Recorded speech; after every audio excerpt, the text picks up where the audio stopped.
तो आज हम बात करने वाले हैं एडिक्शन पे, और इस टॉपिक पे बात करने के लिए हमारे साथ स्टूडियो में सुभाष चांदना जी है from Delhi.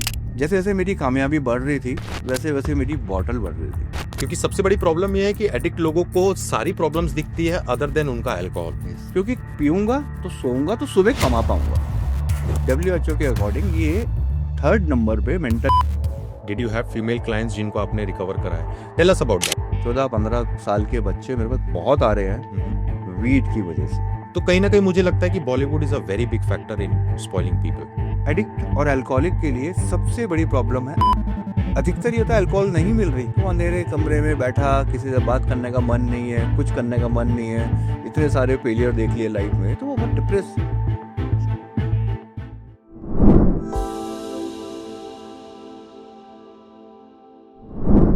Hi guys, welcome back to another episode on Sunny Side Up. मेरा नाम केतन सिंह है और आज हम जिस टॉपिक पे बात करने वाले हैं वो हमारे व्यूअर्स की बहुत ज़्यादा डिमांड थी सिंस फ्यू एपिसोड्स। तो आज हम बात करने वाले हैं एडिक्शन पे, और इस टॉपिक पे बात करने के लिए हमारे साथ स्टूडियो में सुभाष चांदना जी है from Delhi, and we are thankful कि सुभाष चांदना जी है।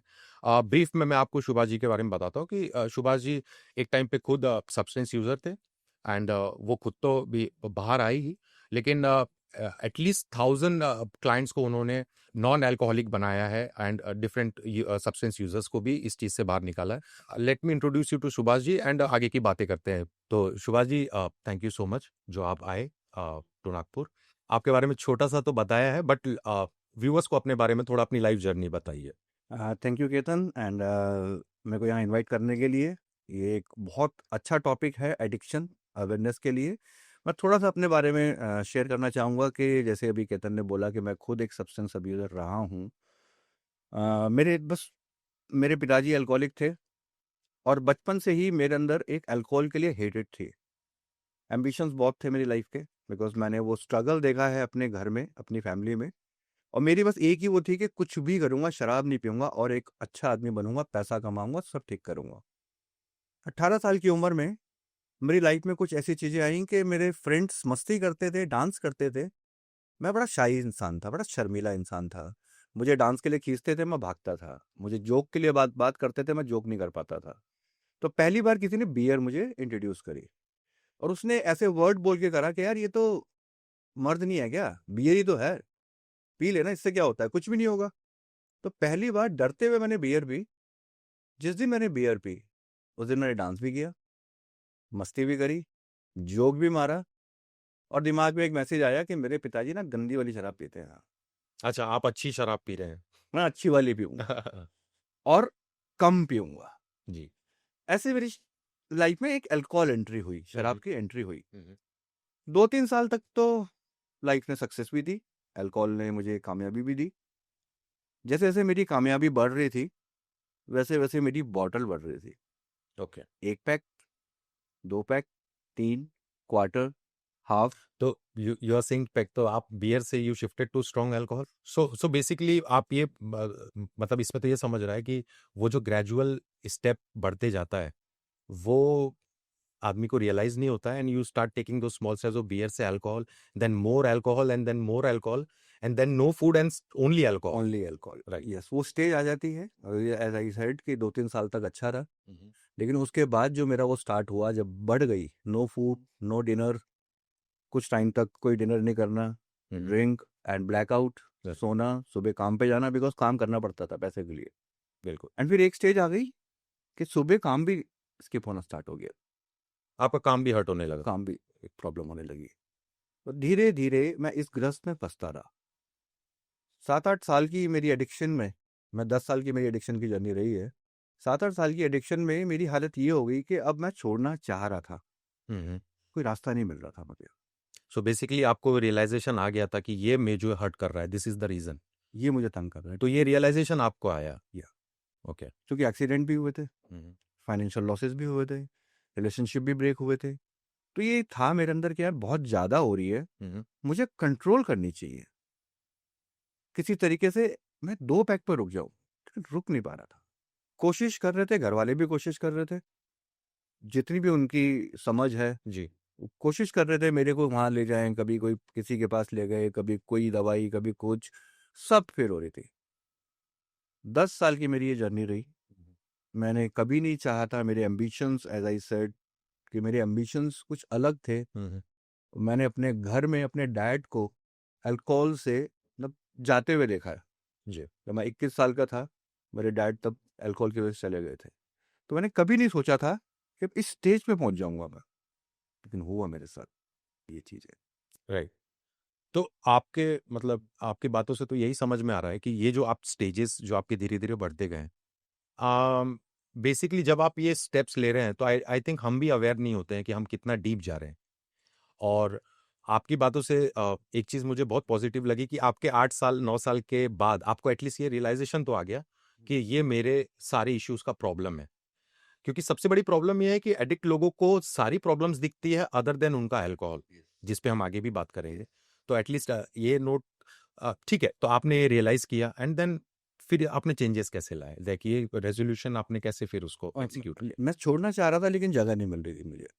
दवाई काम नहीं कर रही थी मेरे लिए। कुछ मेडिसिन्स अभी तक एडिक्शन में विथड्रॉल के लिए है, बट छोड़े रखने के लिए कोई दवाई नहीं है। कुछ भी काम नहीं कर रहे थे, इवन रिचुअल भी कुछ काम नहीं कर रहा था। और मुझे कुछ समझ में नहीं आ रहा था। मैंने तो फिर एंड में हार मान ली थी कि मेरे बस की नहीं है। ये आप कितने एज के थे जब आप? मैं 28 साल का था। जी, ठीक है। 28 साल की उम्र में मेरी कंडीशन ये हो गई थी कि ना रिलेशनशिप, ना फाइनेंस, ना करियर, और मेंटल हेल्थ एकदम डिस्टर्ब। तो एंड एक तरह का ये सोच लिया था कि मेरी लाइफ अब ऐसे ही खत्म होगी, मैं कभी नहीं सुधरने वाला। जी। लेकिन मन में ये था कि यार किसी तरह से कोई सोल्यूशन मिल जाए, you needed help and you realise कि कोई कोई आपको एक मिल स्ट्रॉन्ग जाए। हेल्प चाहिए। यस, कोई मिल जाए बस जी, भैया। जी। किसी तरीके से कोई मिल जाए और मुझे ये बता दे कि यार कैसे करूँ, प्रोसेस क्या है? प्रोसेस क्या है। जी, तो वो प्रोसेस मुझे मिला सन 2000 में, 2000 में। जी। मैं एक मुंबई में एक जगह पे था जहाँ मैं एक बहुत छोटी सी जॉब करता था, बहुत स्मॉल जॉब, सर्वाइवल के लिए बस। आपको बड़ी अजीब हैरानी होगी ये सुन के कि एक तरफ टाइम पे मैं बिजनेसमैन था, मैं यहाँ पहुँच गया और मुझे एक लिमिटेड अमाउंट मिलता था। उस लिमिटेड अमाउंट में मुझे तीनों मील खानी पड़ती थी, प्लस अपने सारे खर्चे करने पड़ते थे। मैं सो एक टाइम की मील नहीं खाता था। सो बेसिकली लोग प्रमोट होते हैं, आप टाइम बाय टाइम डिमोट होते गए। रिमोट होते गया। ओके। एक टाइम की मील ना खा के ड्रिंक करता था। क्यों? क्योंकि पीऊंगा तो सोऊंगा तो सुबह कमा पाऊंगा। यहाँ तक की डिपेंडेंसी हो गई। राइट। तो उसके बिना नींद ना आना। यस, सो खाना सेकेंडरी हो गया। खाना सेकंड राइट। ट्रू। तो ये जो आप जैसे आप अपने बारे में बता रहे हैं, पहले तो मैं वो ये जानना चाहूँगा, पहले तो मैं इसको कंप्लीट करना चाहूँगा, मेरे पास सवाल तो बहुत है कि इसके बाद का बताइए कि आप फिर recovery like how did you get to the sanity part? कैसे आया आप वापस? फिर जैसे मुंबई में था मैं, वहाँ पे मेरे ही सर्कल में जहाँ मैं काम करता था, एक था मेरा फ्रेंड जो मेरे साथ ही काम करता था। जी। उसने मुझे एक सेल्फ हेल्प ग्रुप है मुंबई में, ओके। वहाँ पे इनवाइट करा कि सुभाष आज शाम को ड्रिंक मत करना, वहाँ चलना मेरे साथ, चाय पिलाऊंगा। उसने बोला चाय पिलाऊंगा। मेरी हालत ऐसी थी, चाय पीने के भी पैसे नहीं थे। तो मैं चला गया और मुझे चाहिए भी थे लोग, बात करने के लिए भी कोई नहीं बचा, तो मैं बिल्कुल, चला गया। बिल्कुल। तो वहाँ से मेरी ये न्यू जर्नी स्टार्ट हुई। वो सेल्फ हेल्प ग्रुप ऐसा है कि लोग, इसी तरह की प्रॉब्लम के लोग आते हैं, अपना एक्सपीरियंस शेयर करते हैं और दूसरे को मदद करते हैं। तो जब आप वहाँ गए, तो जब फर्स्ट मीटिंग थी, कितने लोगों के साथ आप बैठे थे सेल्फ हेल्प इसमें? 25 से 30 लोग थे वहाँ पे। तो क्या ट्रिगर हुआ है? वाज़ इट लाइक जब आपने दूसरों के एक्सपीरियंसेस सुने, तो यू थॉट कि there are people like me और this is not as bad as it looks and जब ये लोग इस कंडीशन में हैं, तो we can come out like I am not the only one जो इस तो आई थिंक कहीं न कहीं ये फैक्टर था आपका फर्स्ट मीट में? यस किरण जी, ये बहुत बड़ा फैक्टर था मेरा। एक तो किसी ने अपने बारे में बताया खुल के, मुझे, वल्नरेबिलिटी आगे रखी। हाँ, मुझे एक अच्छा लगा। प्लस जो दूसरी इन्फॉर्मेशन मुझे मिली जो मुझे किसी ने नहीं दी मेरे इस ड्रिंकिंग करियर में, सब ये बोलते थे ये बैड हैबिट है, लत है, बुरी आदत है, ये तो ऐसे ही है। यहाँ मुझे एक चीज़ मालूम पड़ी कि ये एक बीमारी है। ओके। WHO के अकॉर्डिंग ये 3rd नंबर पे मेंटल हेल्थ में डिजीज में आती है। 3rd नंबर पे। 3rd नंबर पे। ओके। ये इन्फॉर्मेशन मेरे लिए एकदम न्यू थी, क्योंकि मैं जिससे भी बात करता था वो कहता था यार हम भी तो पीते हैं, तुझे क्या होता है, तू 2 पैक के बाद रुकता ही नहीं है। हम तो 2 पैक के बाद रुक जाते हैं, तेरे अंदर विल पावर नहीं है, तेरे अंदर ये नहीं है, मतलब दुनिया भर की बातें। जी। तू बेकार इंसान है, तेरे में विल पावर नहीं है, तूने अपनी घर वालों की ज़िंदगी खराब कर दी। तो इन सब से ना मुझे बड़ा शर्म फील होती थी। इस जगह पे मुझे एक चीज मालूम पड़ी कि ये बीमारी है। अल्कोहलिज्म एंड जो भी ड्रग सब्सटेंस अब्यूज में है, बाय चॉइस कोई नहीं आता। और इसका मेरे को एग्जांपल जो दिया वो दिया कि जैसे एक इंसान को शुगर होती है, जी, हर चीनी खाने वाले को शुगर नहीं होती। बिल्कुल। उसमें से कुछ लोग होते हैं जिनके बॉडी के उस पार्ट में प्रॉब्लम होती है, उनको वो शुगर से प्रॉब्लम होती है उनको। राइट। ऐसे ही हर अल्कोहल पीने वाले को प्रॉब्लम नहीं होती। कुछ परसेंटेज ऐसे लोग हैं जिनको इस बीमारी के ग्रस्त हो जाते हैं। ओके, सो आपका कहना है 1% है जो अगर पीते हैं इसको, तो उनको तो मतलब एक प्रॉपर अल्कोहलिक होना ही है। Yes. How much percentage is that? कितने परसेंट ऑफ 100 में कितने परसेंट ऐसे इस स्टैटिस्टिक्स वाइज है जो कि डिजीज के अपन इसमें मान लीजिए 7 to 10% 10% ऑफ पीपल बन जाते हैं। सो बेसिकली अगर 10 लोग पी रहे हैं, सो कहीं ना कहीं उसमें से एक बंदा इज एन अल्कोहलिक बनने के चांसेस हैं बनने के चांसेस है, बहुत। एंड मोस्ट केसेस में एक होता ही है। हाँ। और इसमें भी एक स्टेज होती है। कुछ लोगों को पहले ही मालूम पड़ जाता है, जैसे मुझे लास्ट स्टेज में मालूम पड़ा जब मेरा सब कुछ बिल्कुल खत्म हो गया था। राइट। लेकिन कुछ लोगों को पहले ही फर्स्ट स्टेज में, जैसे किसी को कैंसर है, फर्स्ट स्टेज में मालूम पड़ गया, ट्रीटमेंट आसान हो गया। जी, फोर्थ स्टेज में मालूम पड़ा, प्रॉब्लम हुई। बहुत ज्यादा। सेम एडिक्शन में इसके जो सिम्टम्स यही है कि जो चीजें आपके पास है वो जाएगी ही जाएगी, रिश्ते, हेल्थ, फाइनेंस, वो जाएंगे ही जाएंगे। कुछ ज्यादा डैमेज नहीं होता, उससे पहले ही अवेयर हो जाते हैं और वापस आ जाते हैं। एंड इसके लिए I am really grateful for you कि आप एक अवेयरनेस के लिए मुझे इनवाइट करा। Thank you for people like you Subhash ji. अगर आप नहीं होते तो ये आज का एपिसोड नहीं होता। जब हम एडिक्शन की बात कर रहे हैं एंड व्हेन वी से कि it's a disease, it changes the whole game. Because जब हम अपने घर में कोई अल्कोहलिक बंदे को देखते हैं तो हमको लगता है कि ये इररिस्पॉन्सिबल है, इसको यही करना है, इसकी सपने भी कुछ नहीं है, ये अपने फैमिली को प्यार भी नहीं करता है, केयर भी नहीं करता है। But if all those family members and his close colleagues realise कि इट्स अ डिजीज, और उस बंदे को आप एक अपने एक पेशेंट की तरह, कि मेरे घर में एक पेशेंट है, एक बीमार व्यक्ति है जिसको मुझे मेडिकली एंड स्पिरिचुअली हील करना है, तो आई थिंक अगर हम अपने सोसाइटी में ये इंफॉर्मेशन कंप्लीटली इंस्टॉल कर देते हैं कि ये डिजीज है भैया, ये शौक नहीं है, everybody is not doing because उनको मजा आ रहा है, some people are doing it because they are slave to it, वो उसके स्लेव हो चुके हैं। तो I think if people realise कि इट्स अ डिजीज, तो आई थिंक आप जो 10% बोल रहे हैं, somehow it might come down to 5%, because if the family is realized कि ये बंदा बीमार है, तो उनके अप्रोचेस चेंज होंगे, पॉइंट ऑफ कॉन्टैक्ट चेंज होंगे, कंसल्टेंट्स चेंज होंगे। सो या this is a very good info कि डिजीज है। तो इसके बारे में थोड़ा आप, when we talk about the 10% of people जो कि एक्सट्रीम लेवल है, 90% okay, they do it, they go home, they are responsible. ये जो 10% है जिससे बाकी 90% भी बदनाम है, how to make those changes, because now even in अपने सोसाइटी में भी things are getting better, information easily spread हो रहा है, सोशल मीडिया है फुल अपने पोटेंशियल पे। what are the measures and things हम लोग ये कर सकते हैं to let people know कि पहले आपको अपने घर में चेक करना है कि वो बंदा शौकिया है कि वो बीमार है, ऐसे ये अवेयरनेस कैसे हम बढ़ाएं? सबसे पहले इस बीमारी में सबसे बड़ी दूसरी जो बीमारी होती है फिजिकल लेवल की, जी उसमें कुछ ब्लड टेस्ट होते हैं। जी। किसी को प्रॉब्लम है, ब्लड टेस्ट होंगे, एक्सरे होंगे, सम Very- अदर्स होंगे। बट मेंटल इलनेस की जितनी भी प्रॉब्लम है उसका कोई ब्लड टेस्ट नहीं है, कोई एक्सरे नहीं है, कोई कुछ नहीं है।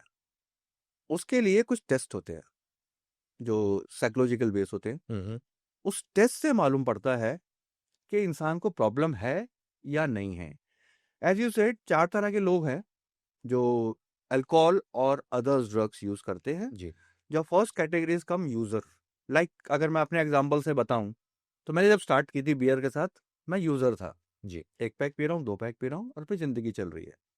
धीरे धीरे मेरी बॉडी की टॉलरेंस बढ़ गई, बिल्कुल। वो 2 पैक पे काम नहीं आ रही, तो अब मैं बन गया abuser. Abuser means half P रहा हूँ, काम कर रहा हूँ, सब कुछ कर रहा हूँ, बट हाफ पी रहा हूँ। अब क्यों अब्यूजर बोल रहे हैं इसको?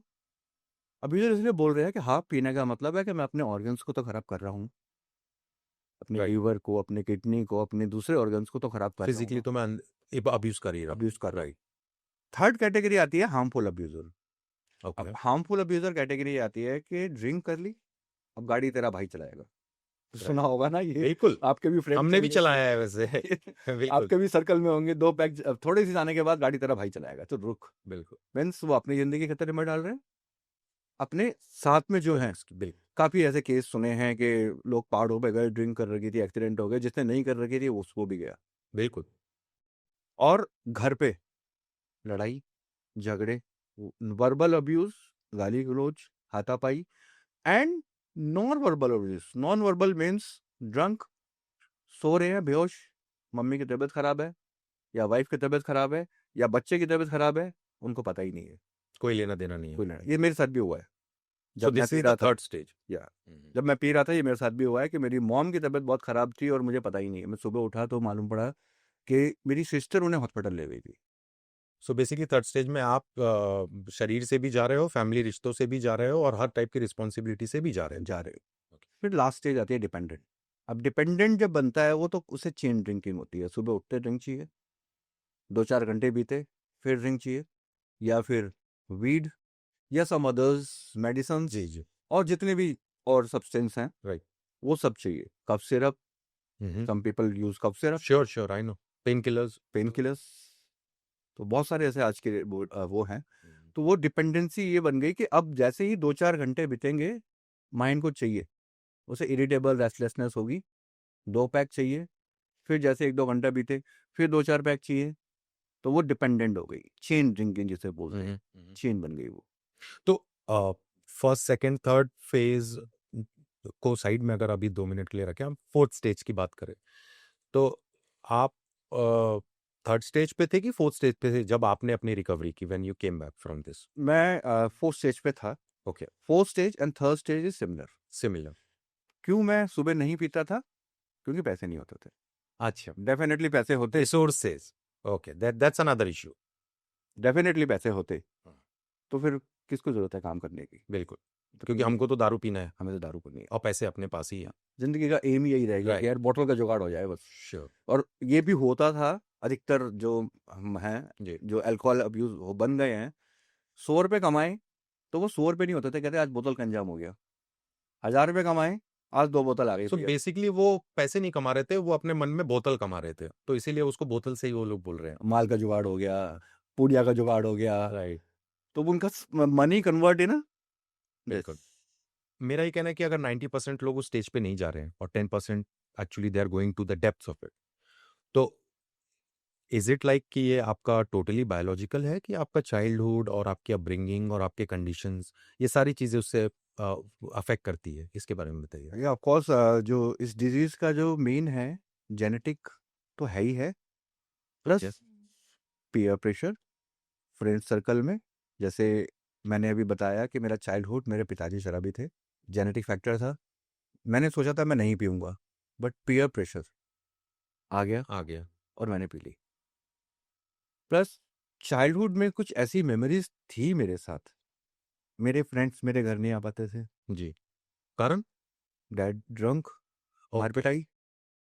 आई रिमेम्बर वन डे हम लोग शादी में थे किसी कज़न की, एंड मेरे डैड ड्रंक एंड देयर नागिन डांस जो कर रहे थे वो। मैं छोटा था, 11 साल का। कितनी शेम फील हो रही थी मुझे। उस शेम की वजह से जब मैं आगे आया जी। तो मैं कनेक्ट नहीं हो पाता था। स्कूल में मैं किसी पार्टिसिपेट नहीं कर पाता था, because financial issues also. Okay. Even मेरे डैड गवर्नमेंट जॉब में थे, और उस वक्त की गवर्नमेंट जॉब एक सिक्योर जॉब होती थी। बिल्कुल। फिर भी मेरे फ्रेंड्स मेरे घर नहीं आ रहे। फेस्टिवल में हमारी ये प्रार्थना होती थी कि आज पिताजी बिना पिए आ जाए, हम सब दिवाली मनाएं, पटाखे लेके आए। पी के आते थे। मतलब एक बस यही विश रहती थी कि सोबर आ जाए डैड, सोबर। उतना ही काफी है, यही सबसे बड़ा गिफ्ट है दिवाली का। तो बहुत सारे ट्रोमास थे, जिसकी वजह से मेरे में बहुत सारे कॉम्प्लेक्स डेवलप हुए। मैं खुल के बात नहीं कर पाता था। जी। तो वो एक मेरा जो जब मैंने इसमें रिसर्च करा, पढ़ाई करी, मैंने आगे बढ़ा। एक और लाइन है जैसे कहते हैं कि नशे की लत को मत पूछो, उसके दर्द को पूछो। दर्द को पूछो। उसके दर्द को जानने के लिए आपको उसकी जिंदगी को जिंदगी देखना को है। जीना। Very true, very true. तो आप चाइल्डहुड के बारे में जैसे बात करते हैं, तो जैसे अब आप भी, आपने बहुत क्लाइंट्स को इससे निकाला है, तो आई थिंक ये चीज़ें आपने प्रैक्टिस में लिया है कि आप उनकी करंट सिचुएशन के बजाय बचपन से उनके सारे आप डू यू टेक नोट्स कि इसका बचपन कैसा था, इसके रिलेशंस घर में कैसे थे? क्या ये सारी चीज़ों को नोट में लेके आप अपने क्लाइंट्स को ट्रीट करते हैं? मैं जब किसी से भी फर्स्ट मिलता हूँ, जी। फर्स्ट सेशन मेरा स्टार्ट होता है, मैं सबसे पहले उसकी जर्नी पूछता हूँ। जर्नी नॉट कब स्टार्ट करी, जर्नी बचपन से लेके अभी तक क्या हुआ, सफ़र कैसा रहा? सफर कैसा रहा। जी, उसमें से कुछ टर्निंग पॉइंट्स होते हैं, बिल्कुल। कुछ चीजें ऐसी होती है कि जहाँ पे उसे एक कॉम्प्लेक्स आया माइंड में। किसी के साथ मैं काम कर रहा हूँ, that person want to be sportsman, हुँ, हुँ। उसे खेलना था, उसे नेशनल में खेला भी, लेकिन कुछ ऐसे प्रेशर हुए जिसकी वजह से वो खेल छुड़वा के उसे किसी और चीज उसमें डाल दिया, एजुकेशन में।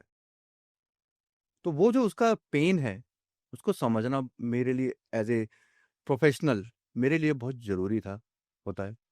तो इसलिए मुझे वो चाइल्डहुड में बेसिकली रहना पड़ता। आप चाइल्डहुड में उनके ट्रिगर पॉइंट्स ढूँढते हैं कि ट्रिगर ऐसे कौन से एलिमेंट्स हैं जिनसे इनके रास्तों में what do you call it diversion आए होंगे।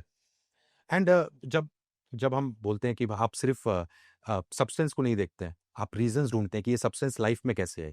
तो लाइफ में सब्सटेंस आने के लिए हम तो ये भी देखते हैं कि कोई बंदे का रिलेशन ब्रेकअप हुआ और वो उसने उस चीज को बार बार अपने दिमाग में नम करने के लिए अल्कोहल पीना चालू किया। अब अल्कोहल पीना चालू किया तो जैसा आप बताते हैं कि आपकी क्वांटिटी बढ़ते जाती है बिकॉज वो आपको नम करते जाना है। तो when we talk about addiction, तो ये जो ड्राइविंग फोर्सेस है, एक्सटर्नल फोर्सेस, इनके बारे में बताइए कि ये कितने सिग्निफिकेंट है और अब mental condition of a person कितना डायरेक्टली रिलेटेड टू है उसके एडिक्शन के तरफ जाने की। ब्रेकअप से और करियर करियर से, like career and breakup. Career and breakup of course बहुत डायरेक्ट रिलेटेड है। एक जो आपने बात बोली कि किसी का ब्रेकअप हो गया और उसकी अल्कोहल बढ़ गई, जी। That's called dependency to others person, right. क्यों है डिपेंडेंसी, मेरे को क्यों डिपेंडेंसी या किसी को क्यों डिपेंडेंसी होती है? क्योंकि उसको लगता है कि इस पर्सन के बिना मैं अधूरा हूं, राइट। राइट। अधूरा क्यों हूं? अगेन, कुछ कॉम्प्लेक्स, किसी भी alcohol is a symptom, problem उस फैसिलिटी में होती है। तो alcohol is not a problem, problem in facility जिसकी वजह से वो अल्कोहल की तरफ जा रहा है। तो हमारे को वो प्रॉब्लम को आइडेंटिफाई करना पड़ता है, कोडिपेंडेंसी है या फिर डोमिनेटिंग नेचर है, डिपेंडेंट नेचर है ये पर्सन, अपनी कोई वैल्यू नहीं है। इसकी सेल्फ स्टीम पे हमें चेक करना पड़ता है कि ओके। इसकी सेल्फ स्टीम कैसी है, और इसकी ईगो, मतलब ऐसी कुछ चीजें हैं जो हमें चेक करना पड़ता है।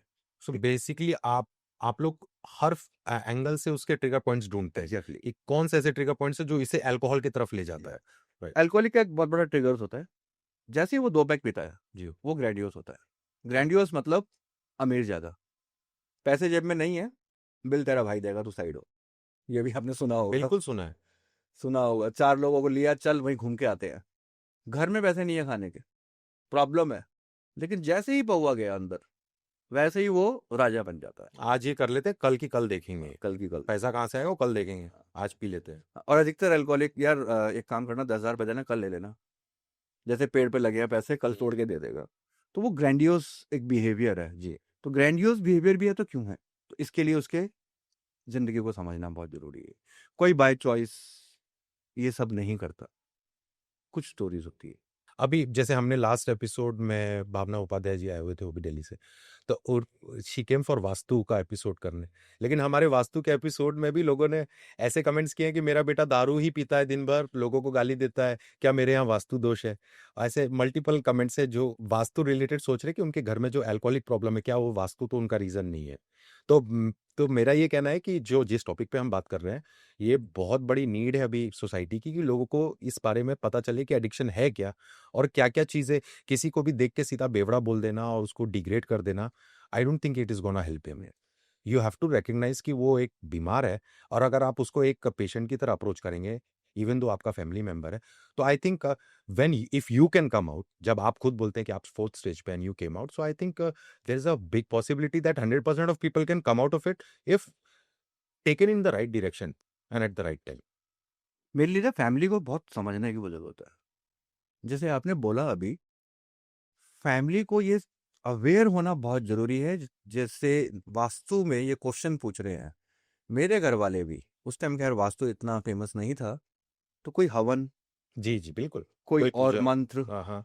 आई रिमेम्बर मेरी मम्मी मुझे कभी यहाँ धागा बांधती थी, कभी कमर पे, और बोलती थी गाय को ये घास खिला के यार, जो जैसा सोल्यूशन जी। था। क्यों था? क्योंकि मेरी मम्मी अवेयर नहीं थी, या मेरे पेरेंट्स अवेयर नहीं थे। नितिन जी, मैं एक चीज आपको शेयर करूंगा कि मैं एडिक्शन के अलावा मेंटल हेल्थ पे, as you said, life coaching भी करता हूँ। बिल्कुल बिल्कुल। तो मेरा एक क्लाइंट जो डिप्रेशन में है, एंड घर वालों का कहना क्या है, नखरे कर रहा है, ड्रामेबाज है, करना नहीं चाहता। या आपने तारे जमीन पे मूवी देखी है? हम्म।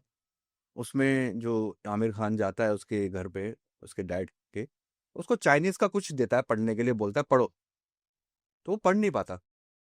कहता है ये कैसी मजाक कर रहे हो, मैं कैसे पढ़ सकता हूँ ये बात?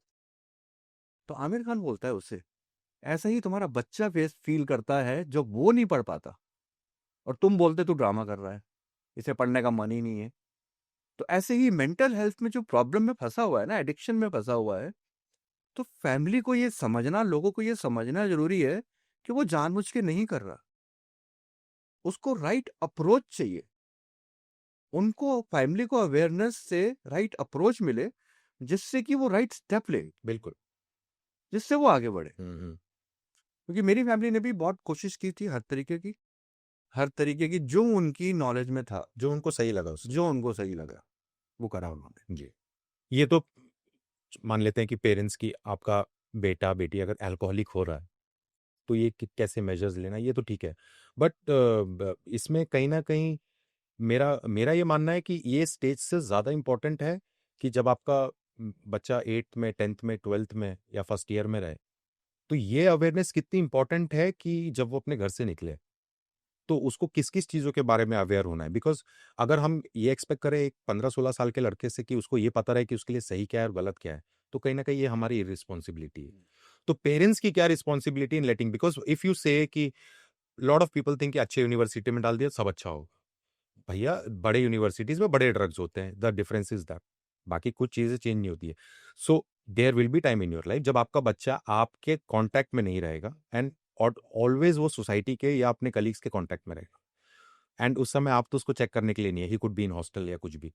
तो अपब्रिंगिंग में हमको क्या ऐसे चीजें इंस्टॉल करनी है अपने पेरेंट्स को, क्योंकि हमारे देश में, हमारे कल्चर में ना इन चीजों पे बहुत बातें पेरेंट्स अपने बच्चों से करते नहीं है। लेकिन मेरा सबसे बड़ा इश्यू ये है कि आई थिंक अगर बच्चों को सही टाइम पे ये पता रहे कि what this guy is doing, it might be good और it might be bad, but I cannot do it right now, I am not capable enough to understand कि ये मेरी बॉडी के लिए सही है कि नहीं है। तो पेरेंट्स का रोल उनके स्कूल टाइम में कैसे रहता है, पेरेंट्स का रोल कॉलेज में कैसा होना चाहिए, इसके बारे में बताइए। Because everybody will come in contact with drugs, because आप कॉलेज जाएंगे, कभी ना कभी सिचुएशंस आएगी, बट उस सिचुएशंस में आपकी ट्रांसपेरेंसी में पेरेंट्स का कितना बड़ा रोल है टू अंडरस्टैंड कि no, whatever they are doing ये उनका है, I cannot do it because it is not good for me, and even if I want to do it, maybe जब मैं 21-22 का हो जाऊं and when I can think for myself, तब I should do it. तो इसके बारे में बताइए कि पेरेंट्स के मेजर्स कैसे होनी चाहिए। ये बहुत इंपॉर्टेंट प्रश्न है। पेरेंट्स सबसे पहले इमोशनल अवेलेबल होने चाहिए बच्चों के लिए। जी। अब एक छोटा सा 5 साल का बच्चा स्कूल से आता है, हम्म। अपनी मॉम को वो कहानी सुनाता है, ये हुआ ये हुआ, उसकी मॉम सुनती रहती है, ये करती है वो करती है। 10 साल का होता है, वो बोलता है कि आज मैंने बैग से चोरी करके टिफिन खा लिया अपने दोस्त का। शेयरिंग कर रहा है वो। उसकी मॉम या पेरेंट्स उसे डांटते हैं, गलत बात है ये, ऐसा नहीं करना। ठीक है? अब यहाँ पे जो उसने जो करा, उसका एक नेचुरल चीज है। उस वक्त उसको समझना चाहिए पेरेंट्स को कि इसको प्यार से किस तरीके से समझाना है। राइट। अब वो 14-15 साल में जब आएगा, और किसी एक फ्रेंड ने उसे सिगरेट ऑफर करी और उसने पी ली, क्या वो घर बताएगा? बिल्कुल नहीं। क्यों? पहले वो डांट खा चुका है, क्योंकि उसको हेजिटेशन है कि मेरे घर वाले मेरी समझते नहीं है। पहले डांट खा चुका है वो, बिल्कुल। सबकॉन्शियस में तो स्टोर्ड हो गया उसके अंदर। हम्म। तो पेरेंट्स को, मैं अपना एक्सपीरियंस आपको बताता हूँ। मेरी भतीजी मेरे बहुत क्लोज है, बहुत क्लोज है, मैं उसको बहुत प्यार करता हूँ। Now she is 21। जब वो 16 साल की थी, तो चाचू I want to try beer. Of course, why not, तो 21 की हो जा, दोनों साथ चलेंगे, मैं कॉफी पीऊंगा तो बियर पी। अब 21 की भी हो गई, कभी ऐसा जिक्र नहीं हुआ। राइट। तो उसको ना क्लियर जवाब चाहिए। आपको खुल के, आप कम से कम आए, कुछ भी बात कर सकते हैं बच्चे आपसे, ऐसा डेवलप करना है इमोशनल। आज की डेट में फैमिलीज को लगता है, जिनको साथ में काम करता हूँ, तो प्रोवाइड एवरीथिंग।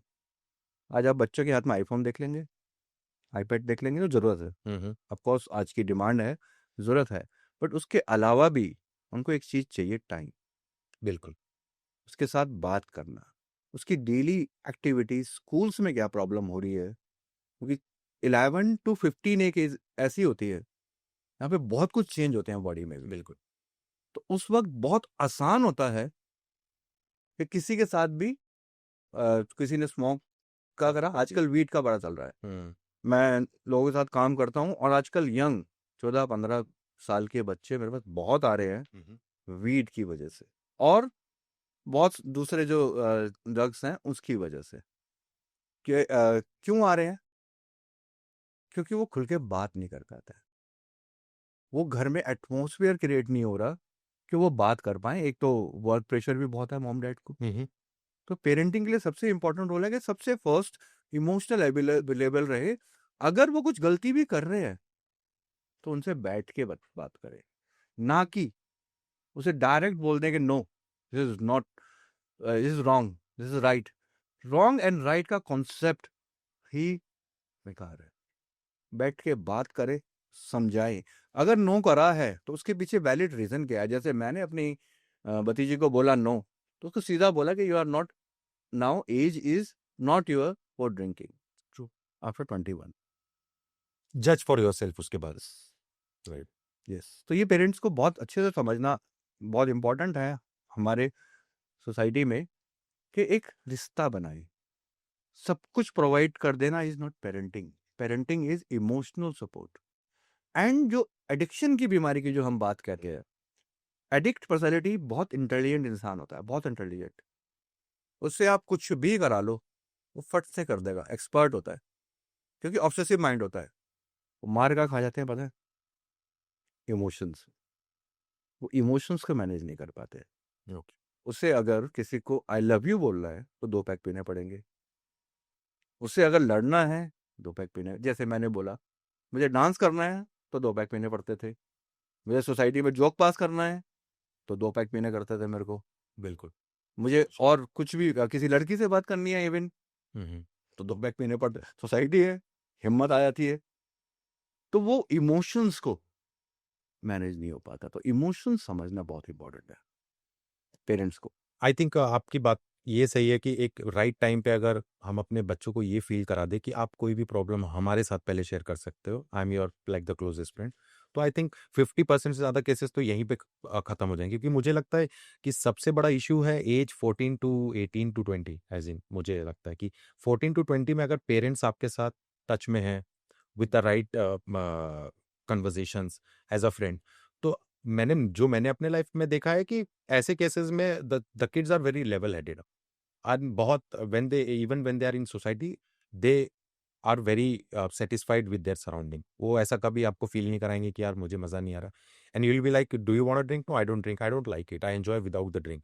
तो कहीं ना कहीं मुझे लगता है कि ये पेरेंट्स अपब्रिंगिंग, घर का कल्चर, आप घर में कितने ओपन हो, कितने ऑफर आपके घर वाले सोसाइटी के इश्यूज आपके साथ कितना क्लियरली डिस्कस कर रहे हैं। बिकॉज अब अब तो अब तो नया जनरेशन है, हम लोग तो शिवाजी पुराने हो रहे हैं, तो आज की जनरेशन में तो ये और बड़ी प्रॉब्लम्स हो गई है।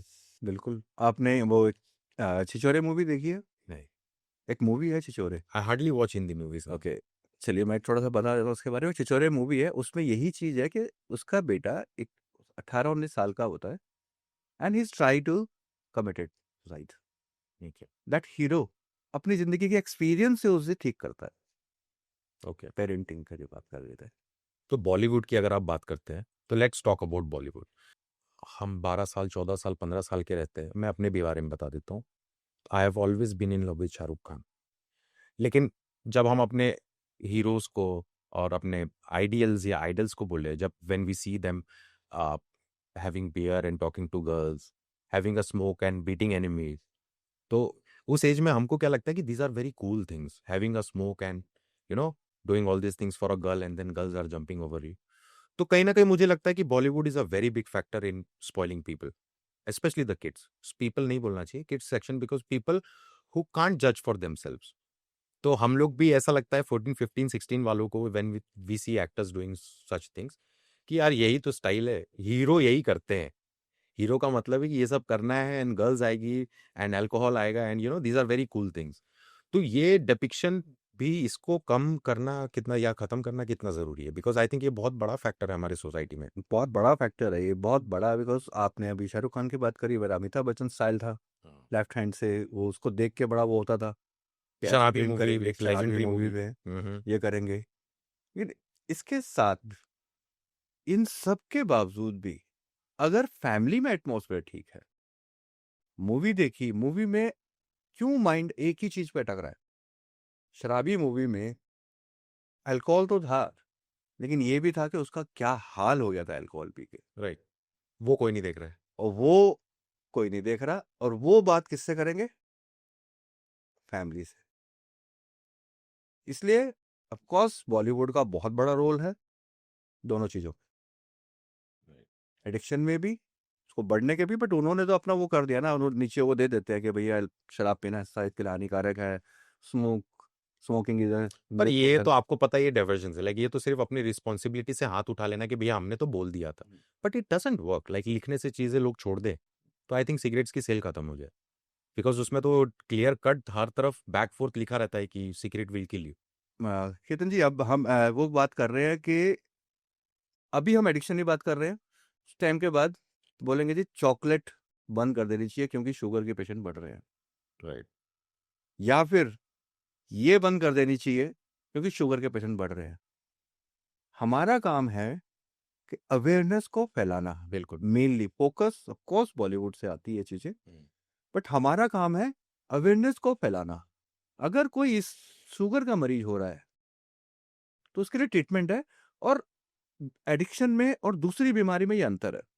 किसी की शुगर बढ़ गई या किसी को कोई और बीमारी हो गई, पूरी फैमिली साथ में आ जाती है, उसे मदद करती है, हॉस्पिटल ले जाती है, जूस लाती है, सब अवेलेबल रहते हैं।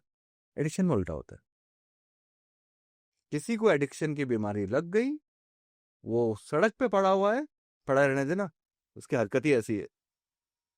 तो इसी लायक हमारा है। काम है, इसी लायक है ये, हमारा काम है उसको भी इस बीमारी की तरह से ही देखना कि वो मेंटल इलनेस है और दिमाग भी शरीर का ही पार्ट है, अलग नहीं है वो।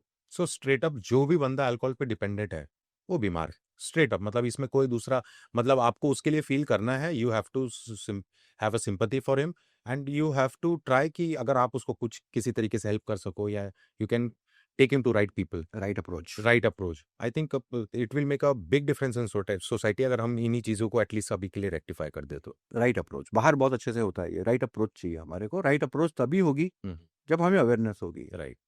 तो आप खुद फोर्थ स्टेज से वापस आए और आई एम श्योर आपने फोर्थ स्टेज वालों को रिकवर भी कराया है, बिकॉज आप जेन्युइन लेवल पे 1000 से ज्यादा क्लाइंट्स आपके आज डी एडिक्टेड हैं and they are still in touch with you. तो tell us about the process. Like हो सकता है कि आपकी प्रोसेस सुन के हम लोग और पेरेंट्स लोग भी, हम लोग को भी कुछ ब्राउनीज मिले कि ये प्रोसेसेस आप कैसे उनको mentally and physically and spiritually उससे बाहर लाते हैं, इसके बारे में बताइए। सबसे पहले कोई भी मेरे पास आता है, but how long does it take, ये आपका प्रोसेस कितने दिन का है? पर्सन टू पर्सन डिफर करता है। ये person to person, mainly the process होता है 3 to 6 मंथ। ओके। एक सबकॉन्शियस माइंड की ट्रेनिंग होती है कि 3 महीने में एक माइंड में जी। कुछ एक न्यूरोपाथ बनता है। कोई भी एक्टिविटी आप 3 मंथ तक कंटिन्यू करते हैं तो माइंड में एक न्यूरोपाथ बनता है। तो वो फिर हमें मिनिमम 3 to 6 मंथ का एक पीरियड चाहिए होता है। फर्स्ट मंथ जो हमारा प्रोसेस होता है कि पहले तो जिस दिन सपोज कल किसी ने पी है, आज ही वांट कि जी मुझे छोड़नी है, और मैं ज्ञान देना स्टार्ट कर दूं तो सुनेगा नहीं। फर्स्ट ही require medical, doctor, psychiatric, withdrawal manage करने के लिए। क्योंकि इतने टाइम से वो अल्कोहल या वीट पी रहा है, अब अचानक से बॉडी को नहीं मिलेगी। तो तो चाय पीता हूँ, बिल्कुल। मुझे अगर चाय नहीं मिलेगी तो I feel headache. So first thing आपका स्टेज है कि you replace the drugs with medical drugs, like ये बिकॉज वो बॉडी को चाहिए, बॉडी को रिक्वायरमेंट है। So by the time you are working on his mental state and stuff, उसकी बॉडी आपको सपोर्ट करनी चाहिए, that is the sole reason. So you shift to the medical part, Yeah. So that's where psychiatry comes इन। या so first stage में आप psychiatrist को involve करते हैं, that's where the whole story starts. या अब आपने मेडिसिन पे ला दिया, वो अब what after medicine? Withdrawal management कर दिया उसका। जी। 1-2 दिन के अंदर जो विड्रॉल मैनेज होना स्टार्ट हो जाता है, फिर हम उससे एक डिस्कस करते हैं उसकी life journey, okay, trigger points ढूंढते हैं। ट्रिगर पॉइंट्स सुनते हैं। उस ट्रिगर पॉइंट्स के बेस पे हम उसके साथ एक लाइफ कोचिंग का प्रोग्राम करते हैं। हम 90 डेज का एक प्रोग्राम हमने प्लान करा, जी। जिसमें हमने 3-4 सेशंस में, 3-4 टॉक में हमने ट्रिगर्स डिस्कस करे, हमने एक दूसरे को समझा, क्योंकि उस मेरे को जितना समझना है, दैट पर्सन को भी मुझे समझना बहुत इंपॉर्टेंट है। ऐसा नहीं है कि कोई आया मेरे पास, मेरे को बिना समझे बोला और चला गया। सो एक इमोशनल कनेक्शन होना जरूरी है, एग्जैक्टली, तभी आपके चीजों को भी वो अप्रिशिएट करेगा और एक्सेप्ट करेगा। राइट। सो बॉन्डिंग भी जरूर। बॉन्डिंग जरूर है। तो ये हम करते हैं। इसके बाद कुछ इमोशंस होते हैं, हम कुछ उससे राइटिंग वर्क भी कराते हैं। ओके। 3 तरह के हमारे बेस्ड होते हैं, the writing work hmm. And sharing work. Sharing, कुछ शेयर करना है अपने deep secret. Okay. Most of the alcoholic पीता है ना, ठेके पे जाके बैठ के दारू पिएगा, उससे पूछते हैं क्यों पी रहा है, तुझे क्या पता भाई कितना दुख है मेरे अंदर, 100%, ये बहुत कॉमन डायलॉग। तुझे क्या पता मेरे लाइफ में क्या क्या चल रहा है। सबको ये लगता है कि उन्हीं की लाइफ सब है। सबको ये लगता है उन्हीं की लाइफ में कुछ प्रॉब्लम है। और जैसे मैंने पहले बताया था कि उसके दर्द को समझने के लिए उनकी जिंदगी को समझना होगा, Right. तो उनकी जिंदगी को समझने की कोशिश करते हैं।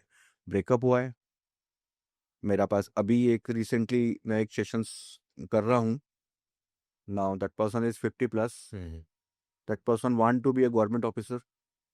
अभी जब वो अपनी स्टडी कर रहा था, ओके, दैट है। तब वो एक अच्छे पोस्ट में एक आईएएस की तैयारी की थी और एक बनना चाहता था एक गवर्नमेंट ऑफिसर। उसके फैमिली में 2 आईएएस ऑफिसर थे, कौन को? उसके ग्रैंड पेरेंट्स और उसका एक छोटा भाई, ओके, सगा भाई। सगा भाई।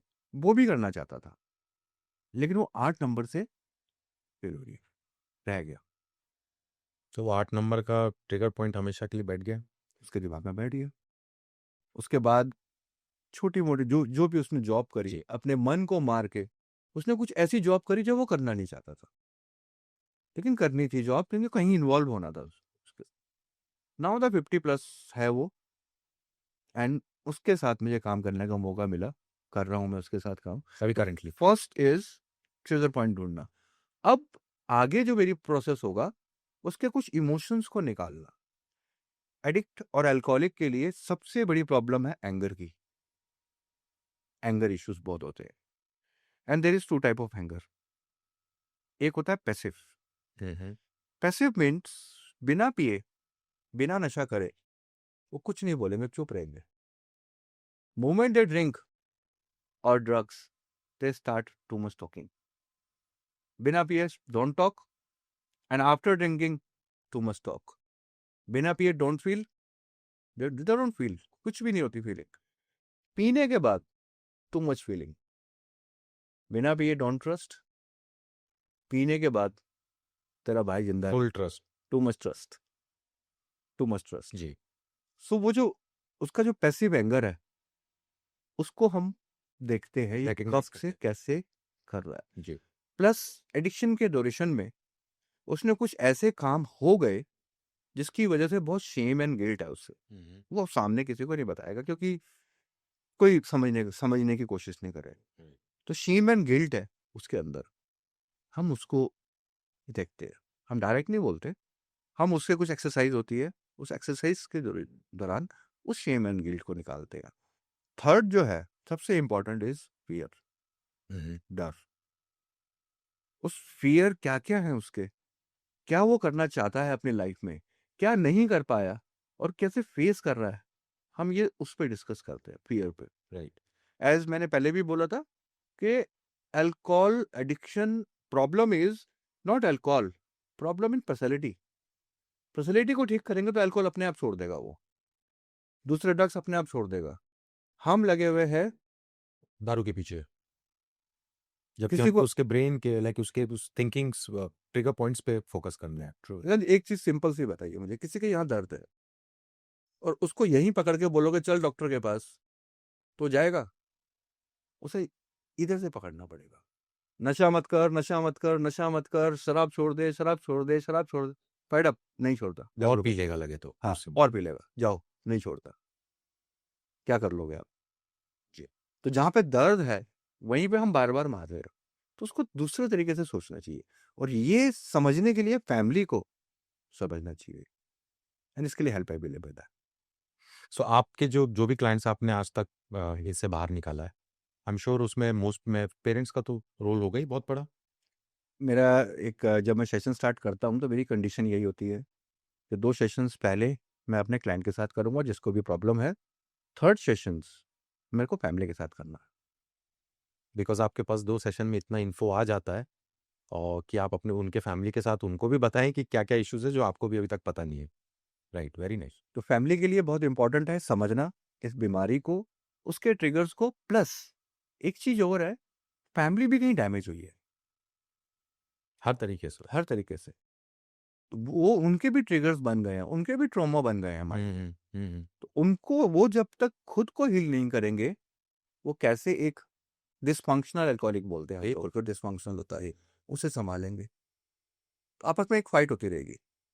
तो ये जो सेशंस जो स्पेशली एडिक्शन पे काम ही तभी करता है, जब पर्सनल सेशंस विद क्लाइंट जिनको प्रॉब्लम है, हुँ, हुँ। फैमिली, फिर इन फ्यूचर आफ्टर 2 महीने 3 महीने बाद हम एक कॉमन सेशन करते हैं, टुगेदर। फैमिली, क्लाइंट और काउंसलर। ओके। उसकी प्रॉब्लम, फिर एक सॉल्यूशन निकालते हैं। तो ये प्रोसेस होता है। So basically if family is being responsible तो मोस्ट केसेस में आप 6 महीने में अपने क्लाइंट को वापस ला सकते हैं, इवन दो वो 4th स्टेज पे है। आपने तो बहुत सारे क्लाइंट्स को इससे निकाला है, बट फीमेल क्लाइंट्स इसमें हैं आपके? Did you have female clients जिनको आपने रिकवर कराया? Tell us about that because in my personal experience, I haven't seen a female alcoholic. Tell us about tell the viewers about वो experience कैसा because था? Disease है तो female भी clients definitely होंगे ही होंगे, एंड मेरे पास बहुत सी फीमेल्स क्लाइंट्स हैं मेरी हमारे यहाँ पे। और लेकिन एक फीमेल जो क्लाइंट है ना, जी। वो एक अपर क्लास है, बट प्रॉब्लम लोअर क्लास में बहुत है। अब होता क्या है कि फीमेल अगर कोई पी रही है जी। तो फैमिलीज उसे चुप अंदर बंद करके रखते हैं। उनके लिए बहुत प्रॉब्लम होती है ये डिस्कस करना कि मे कि हुँ, मेरी फैमिली में फीमेल ये सब कर रही है, एडिक्टेड है। एडिक्टेड है। हुँ, अभी एक रिसेंटली मैं एक सेशन कर रहा हूँ, that girl 18-19 year old, breakup हो गया। तो कुछ सेशंस हुए मेरे पास, बात हुई। पहले उसने अटेम्प्ट करने की कोशिश करी, अटेम्प्ट से कुछ उसका नहीं हुआ। Now alcohol and some others drugs use, and जब मैं उसके साथ डिस्कस कर रहा हूँ, फॉर्मेट इज सेम, ब्रेकअप, उसने कहीं कोर्स ज्वाइन किया था, हमें वो मन नहीं लगा उसका, उसने मना कर दिया, वो घर आई। पेरेंट्स ने उसे डिफरेंट तरीके से, तूने पैसे वेस्ट कर दिए, तूने ये कर दिया, तूने ये खराब कर दिया, वहाँ से प्रॉब्लम थी। एंड इसके बाद ब्रेकअप, हुँ, हुँ। And slowly slowly she is in addiction. फीम और एंड थैंक गॉड कि उसके जो डैड थे वो मेरे फ्रेंड, मेरे मतलब पुराने एक जी। सर्कल में है, मेरे क्लाइंट है, मैंने उनके साथ लाइव कोचिंग करी है। हुँ, तो उन्होंने सीधा मुझे अप्रोच करा और हमने डिस्कस करा और हमने उसको निकाला। लेकिन जैसे उसके डैड हैं वैसे सब नहीं होते ना, राइट। यही तो समझना है, फीमेल के लिए सबसे इम्पोर्टेंट है। दैट और most of the psychologist are female, तो उनको तो सिंपल सा अप्रोच चाहिए। और बहुत सारे लोग हैं जो इस फील्ड में काम कर रहे हैं आज के डेट में। जब मैंने स्टार्ट की थी केतन जी अपनी जर्नी ना, बहुत कम थे, इवन डिटॉक्स डॉक्टर्स के भी बहुत ही रेयर थे। हुँ, हुँ। तो मैंने तो शुरू के जो अपने सफरिंग देखी है ना, जो निकला हुआ है, तो बड़ा पेनफुल से, बट अब help is available everywhere. Everywhere. But आप बोल रहे हैं help is available everywhere, the drugs are also available everywhere, but drug use भी तो बढ़ रहा है। Lot of students male be it male female, आजकल स्मोकिंग भी बहुत लड़कियों में बढ़ गई है and that lot of drugs abuse तो बहुत ईज़िली अवेलेबल भी है, लोगों को ईज़िली मिल भी जा रहा है। तो इन चीज़ों के बारे में बताइए कि like where is the society heading towards हम बिकॉज़ इसकी यू आपकी बातों से तो ठीक है you are getting clarity, but मुझे लगता है कि जितना आप लोगों को गुड लाइफ की तरफ ला रहे हैं उससे ज्यादा तो अभी स्पीड है लोगों की बैड लाइफ की तरफ जाने की because all these new college goers मतलब a lot of people like are into drugs और whatever they would call it. तो इसके बारे में हाउ डू यू थिंक कि हम वेयर आर वी हेडिंग या इसकी स्पेस कैसे कम की जाए? अगेन अभी हमने ही बात की है बीमारी के बारे में, जी। और मैंने एक्सप्लेन किया था शुगर के जैसे आप जैसे कह रहे हैं कि ड्रग्स बढ़ रहे हैं एंड इजीली अवेलेबल है, हर जगह अवेलेबल है। चॉकलेट भी तो अवेलेबल है, चीनी भी तो अवेलेबल है, डिफरेंट टाइप ऑफ स्वीट्स भी तो अवेलेबल है, तो सब्सटेंस भी अवेलेबल है। हमारा जो काम है वो ये है कि family, the person who is using drugs, most of the people अपनी लाइफ में कुछ ना कुछ एक बार ट्राई जरूर करता है। एक स्टेज आती है जब वो छोड़ सकता है, अगर उसे बेस्ट सपोर्ट मिले, फैमिली में एटमॉस्फेयर ठीक है, सब कुछ ठीक ठाक है, तो उसी वक्त छोड़ देगा। Right love, right care, right suggestions. एक स्टेज ऐसी आती है जो वो छोड़ना चाहता है। सो हमारा जो काम है कि अवेलेबल है, सब कुछ अवेलेबल है, ड्रग्स भी अवेलेबल है, हेल्प भी अवेलेबल है, सब कुछ अवेलेबल है। लेकिन ये समझना बहुत जरूरी है कि ये मेंटल हेल्थ के एक्ट में आता है, ये एक बीमारी है। अगर हमारे सर्कल में कोई भी है इस चीज से निकल रहा है, तो उसके लिए हमें अप्रोच करना चाहिए राइट डायरेक्शन की तरफ, क्योंकि ये चीजें हम बंद नहीं कर सकते। हम क्या कर सकते हैं, अवेयर कर सकते हैं। नहीं तो अभी कॉलेजेस में और स्कूल्स में what do you think, like आप because you are a life coach, ऐसे क्या एलिमेंट्स इंस्टॉल करने चाहिए सो दैट, बिकॉज ये सबसे बड़ा एक एज ग्रुप जो है, ये बहुत ट्रिकी एज ग्रुप है क्योंकि यहाँ पे ही सबसे ज़्यादा डैमेज होता है। तो आपको क्या लगता है आपके थॉट में कि इसको कंट्रोल कैसे किया जाए, लेकिन नए अभी कॉलेजेस में ऐसा क्या करना चाहिए so that these guys understand कि आप जो कूल होने के लिए कर रहे हो this is not actually cool. I think school and college में काम चल रहा है पहले से। हम जब पढ़ते थे तो हमने साइकोलॉजिस्ट का नाम भी नहीं सुना था, शायद आपने भी नहीं सुना हो। बट अब जहाँ आपके बच्चे पढ़ते हैं तो डेफिनेटली साइकोलॉजिस्ट तो होंगे स्कूल में। हर स्कूल में एक अपॉइंट किया जाता है साइकोलॉजिस्ट। अवेयरनेस प्रोग्राम जितना मेरी होती है, मैंने अभी दिल्ली के एक अच्छे खासे कॉलेज में, ठीक ठाक कॉलेज में, एक अवेयरनेस प्रोग्राम कंडक्ट करा था। मैं और अप्रोच कर रहा हूँ। अभी एक स्कूल से मेरे पास ऑफर आया था जहाँ पे टीचर्स को हमें साइन एंड सिम्टम्स के बारे में अवेयर करना है। ये सारी हमारी सबकी जिम्मेदारी है। ओके। जैसे आपने एक एफर्ट लिया, मुझे दिल्ली से नागपुर बुलाया, ऐसे ही और भी लोगों को, जो भी ये सुन रहे हैं, हम सबकी एक जिम्मेदारी है कि हम ज्यादा से ज्यादा अवेयर कैसे कर सकते हैं। Right. एक टाइम था जब कैंसर या एड्स, एड्स की बात करें, कोई बात नहीं करता था इसके बारे में। लेकिन आज इतनी अवेयरनेस है, ओपनली बात करने को है। बिल्कुल। कैंसर एक स्टिग्मा था, कैंसर उफ, बट आज इतना ट्रीटमेंट है। अच्छा है, ठीक है, कर ले ट्रीटमेंट है, अवेलेबल। तो why not this awareness. Mental health के इसमें हम क्यों नहीं इस एडिक्शन के ऊपर आगे। टीचर्स, स्कूल सबसे बेस्ट पार्ट है, आपने बड़ा सही बोला, स्कूल एंड कॉलेज, वहाँ पे बहुत इंपॉर्टेंट है अवेयरनेस फैलाना कि ये इसके साइन एंड सिम्टम्स क्या हैं। आप में अगर कुछ ऐसे दिख रहे हैं तो अभी हेल्प अवेलेबल है। लाइक जैसे किसी को कैंसर का फर्स्ट स्टेज में मालूम पड़ गया, ट्रीटमेंट हो गया easily. Right. Same first stage में मालूम पड़ गया कि यार मैं तो जा रहा हूँ इसमें, तो उसे पकड़ लिए हमने, उसी टाइम उसको ठीक कर दिया। राइट। सर आपने अपनी रिकवरी स्टोरी जो आप बता रहे थे उसको कंप्लीट कीजिए ना, जो आपने बताया कि आप फर्स्ट डे गए एंड आप फर्स्ट एक तरीके से आपने लोगों के साथ बैठा और कंसल्ट किया। उस स्टोरी को मैं चाहता हूँ कि आप फिनिश करें because I am pretty sure कि बहुत सारे व्यूअर्स उससे बहुत सारे ब्राउनी पॉइंट्स लेके जाए। तो उसके बारे में अपनी जर्नी बताइए। ये बहुत इंपॉर्टेंट चीज़ है कि जब मैंने अपनी जर्नी स्टार्ट की थी, डे वन मेरे लिए बहुत मुश्किल था। मेरे घर में अल्कोहल भी अवेलेबल थी। मैंने उस दिन डिसाइड किया, मुझे यहाँ पे एक नई चीज़ मिली। मोस्ट ऑफ द अल्कोहलिक की लाइफ में एक माइंड में एक होता है, आज लास्ट है, कल से बंद, कल से पीनी ही नहीं है, या 31st को उल्टा गिलास कर दिया, दिसंबर को बस न्यू ईयर रेजोल्यूशन, अब बंद, कुछ काम नहीं करता। यहाँ मैंने एक चीज़ सीखी, मैं जितना छोड़ने की कोशिश करूँगा उतना मैं पीऊँगा।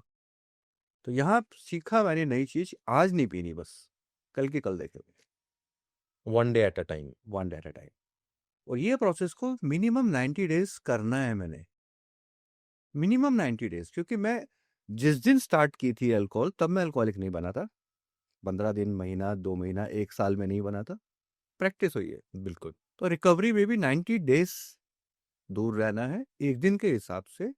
और जब मैं 90 डेज दूर हूं, सबसे इंपॉर्टेंट अगेन जो हमारा मेन टॉपिक है, फैमिली। जब एक अल्कोहलिक रिकवरी में आता है वो बहुत कुछ नुकसान करके आता है। लाइक मी, मैं नुकसान करके आया था। पैसे नहीं थे ज़्यादा जी। घर में।